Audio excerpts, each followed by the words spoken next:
15-ci bab. Bacgırlar və başqa günahkar deb qaralğanlar həmişə Həzreti Əysanın ətrafıga oluşub, onun təlimini anlatdı.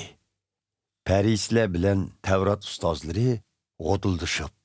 Bu adam nemişqa daim günahkarlarını qarşı alıdı və ular bilən bir dastanda olturdu, deyişdi.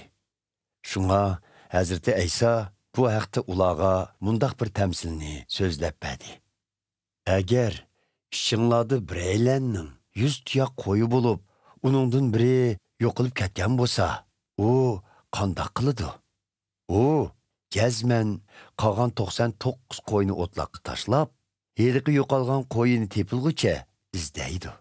Tepib alğanda intayını xursan bulub, qoyunu mürsiga artıb, ögü elib kelidi. Ondan xolum xoşuna, yar buraderlerini çaqırıb, ulağa, yoqalğan qoyumni tepib ağınımğa intayın xuşal mən, təbrikləyli, deydi. Mana şununğa oxşaş, tovu qıgan bir günahkar üçün boluduğan ərişdiki xursandlik, tovu qilishi hacatsız bolğan 99 adil kişi üçün boluduğan ərişdiki xursandlikdən çoğun boludu. Şununğa oxşaş, əgər bir ayalının 10 dana qimmatli kümüş təngisi bolub, onundan birini yoqtub qoysa, qandaq qılıdı. O cəzmən çıraqni yandırıb, öyünü süpürüb, ta ki təngi tepilğuca, həmmi yəni zən qoyub, axtırıb çıqıdı. Navada tepib alsa, xolum xoşuna, yar buraderlerini çaqırıb, ulağa, yoqtub qoyğan təngəmni tepib ağınımğa, intayın xoşal mən, təbrikləyli, deydi. Manı şununğa oxşaş, Xudoning pəriştiləri mi, hər bir günahkarının tovu qığını üçün intayın xuşal boludu. Həzreti Əysa sözünü damlaşdırıb mundaq dedi. Bir adamның 2 oğlu var ekan. Kiçik oğlu atsığa, ata, maňa tegişli miraslarni hazırlı bəgəysiz, depdi.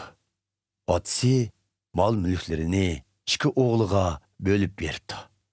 Bir neçə gündən keyin kiçik oğlu özüge tekken mal mülklerini yığıştırıp, yıraq bir dövlətki berip, o yerdə mal dünyasını xalığın içə buzub keçib, əyş işrətlik turmuş geçiripdi. Onun pulu tügəb, beşiği gün düşkəndə, dəl o yerdə eğir açarçılıq yüz beripdi. Şuna, o qosaq beqiş üçün şu yerlik bir kişiге mədkar buluşqa məcbur bolubdu. O kişi onu öz qorğuda çoşqı baxtırıbdı.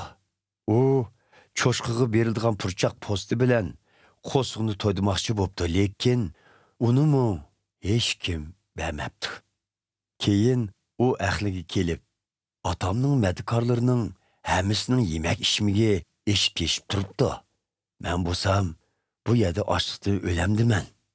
Ornumdan turub, atamның aldığı berib, ata, mən Xudanın aldıdı mı, siznin aldığınızdı mı, günahkar mən. Əmdi siznin oğlunuz boluşqa layıq əməsmən. Meni mədkarlıqqa qobul qığaysız, deymən, deb oylabdı. Şunun bilən o, atısının aldığı qaytıb beribdi. Atısı oğlunu yıraqdan körüb, onunla içi ağrıb, aldığı yügürüb çıkıp, onu çın kucaqlab, söyüb ketibdi. Oğlu, ata, mən Xudanın aldıdı mı, siznin aldığınızdı mı, günahkar mən. Əmdi, siznin oğlunuz boluşqa layıq əməsmən, depdi. Bırak atısı çakarlarga, dərhal ən isil tonni əkilib, onunla kiydirunla, qolğu üzük selinla, putlarga ayak kiydirunla, andın rasa bodalğan topaqni əkilib soyunla, onu ziyafət qilib kütüb alaylı. Çünkü oğlum ölüp tirildi, yoqulub tepildi, depdi. Bunun bilən, həmməylən xuşal xoram yeb içişib, köngül içişibdi. Bu çağda çoğun oğlu itizq keken eken. O qaytıb kelib etib, ögü yıqın kegende nəğminava avazını anlapdı. O, çakarlardan birini çakırıp, onundan nemi iş boğallığını sorapdı. Çakar, ininiz qaytıb geldi. Dadınız, onun tinç aman qaytıb kelgenligini körüp, bodalgan topoqni so'ydi, debdi. Biroq cho'ng o'g'li intayin xafa bo'lib, uyga kirishni xohlamabdi. Otasi chiqib uni uyga kirishga undabdi. Lekin u otasiga, "Qarang sizni, men sizga shuncha yil quldak ishlab keldim. Buyruqlaringizga xiloflik qilmadim. Siz menga nima berdingiz? El og'inlarim bilan biror qitim o'ynab kulishga, biror o'g'loqmi so'yib berganingiz yo'q-ku. Lekin mol mulklaringizni poyishiga buzib chechib, tugitib qaytib kelgan u o'g'lingizga bodalgan topoqni so'yibsiz", debdi. "Hey o'g'lim, sen doim mening yenimda. Mening borlig'im seninki. Lekin sening ining o'lib tirildi, yo'qolib tepildi. Uni ziyofat qilib kutilishimizga tegishlik", debdi otasi uningga.